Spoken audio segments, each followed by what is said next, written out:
Hello students, AP intermediate public ఎగ్జామినేషన్కి సంబంధించి second year students Sanskrit question paper అయితే అడిగారనమాట. Guys, very important question paper అయితే వచ్చింది. ఈ పర్టికులర్ క్వశ్చన్ పేపర్ అనేది ఖచ్చితంగా మిస్ కాకండి. ఇకపోతే వెరీ ఇంపార్టెంట్ టాప్ క్వశ్చన్స్ అన్నీ కూడా మన ఛానల్లో ఆల్రెడీ అయితే సాంస్క్రిట్ సెకండ్ ఇయర్ స్టూడెంట్స్కి అయితే పెట్టడం అయితే జరిగింది. మీరు ఇంకా ప్రిపేర్ అవ్వకుంటే మాత్రం టైం అనేది చాలా అంటే చాలా తక్కువగా ఉంది. ఒక్కసారన్నా మీరైతే అట్లీస్ట్ 1-2 సార్లు అన్నా కానీ మీరు ప్రిపేర్ అవ్వడానికి అయితే ట్రై చేయండి మన ఛానల్లో ఓపెన్ చేసి. గైస్, వీలైనంత వరకు ఛానల్ సబ్స్క్రైబ్ చేసుకొని పెట్టుకోండి. రియల్ క్వశ్చన్ పేపర్స్ అన్నీ రాగానే పెడతాను. ఇకపోతే మీ స్క్రీన్ మీద చూస్తున్నారు కదా, ఇదైతే వెరీ ఇంపార్టెంట్ మోడల్ పేపర్ అని అయితే చెప్పారనమాట. వేరే వాళ్ళు అయితే ఖచ్చితంగా మీరైతే ప్రిపేర్ అవ్వడానికి అయితే ట్రై చేయండి. మోస్ట్లీ చాలామంది స్టూడెంట్స్ అయితే సాంస్క్రిట్ సెకండ్ ఇయర్ స్టూడెంట్స్ అయితే అడిగారనమాట. ప్లస్ ఈ ఇయర్ చూసుకున్నట్లయితే సాంస్క్రిట్ క్వశ్చన్ పేపర్ అనేది మనకు టఫ్గా కూడా వచ్చే ఛాన్స్ అయితే ఉంది. అందుకే గైస్, నేనైతే నా వరకు రాగానే రియల్ ఆ ఫేక్ అని కూడా లేకుండా ఖచ్చితంగా మీకు హెల్ప్ అవుతుందని అయితే పెడుతున్నా.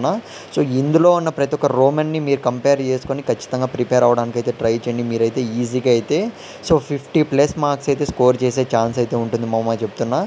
మీరు ఇంకా ఏ క్వశ్చన్ పేపర్ అనేది టఫ్గా ఫీల్ అవుతున్నారో కూడా కామెంట్ అయితే చేయడానికి అయితే ట్రై చేయండి. ఖచ్చితంగా మీకు రేపు ఎగ్జామినేషన్స్ అయిపోతానే మీకు ఒక్కొక్క ఎగ్జామ్ అయిపోతానే మీకు క్వశ్చన్ పేపర్స్ అన్నీ కూడా రావడం జరుగుతుంది. ఇంకో విషయం ఏమంటే ఇంపార్టెంట్ క్వశ్చన్స్ అన్నీ పెడతాను, అవి కూడా ప్రిపేర్ అవ్వండి మీరు ప్రతి ఒక్క ఎగ్జామ్కి సంబంధించి. ఆల్ ది బెస్ట్ ప్రతి ఒక్కరికి అయితే.